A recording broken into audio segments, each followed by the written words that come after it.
Yes friends, तर आज आपण हे बघितले किती सोपे आहे. तर तुम्ही सुद्धा या सर्व टिप्स फॉलो करून यानुसारच ब्रशिंगचा क्रम ठेवून तुम्ही सुद्धा आपले दात नीट स्वच्छ करू शकता. तर करणार ना आजपासून रोजच ब्रशिंग, आणि हो ते पण 2 टाइम, सकाळी आणि रात्री झोपण्याआधी.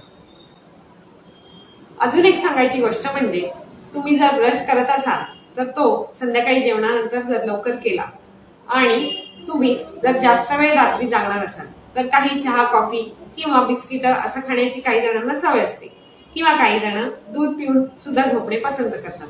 तर फ्रेंड्स, तुम्ही झोपण्याआधी जे काही शेवटचे रात्री खाल किंवा प्याल तर त्यानंतर तुम्हाला व्यवस्थितपणे चूळ भरून किंवा व्यवस्थितपणे ब्रश करून मगच झोपायचे.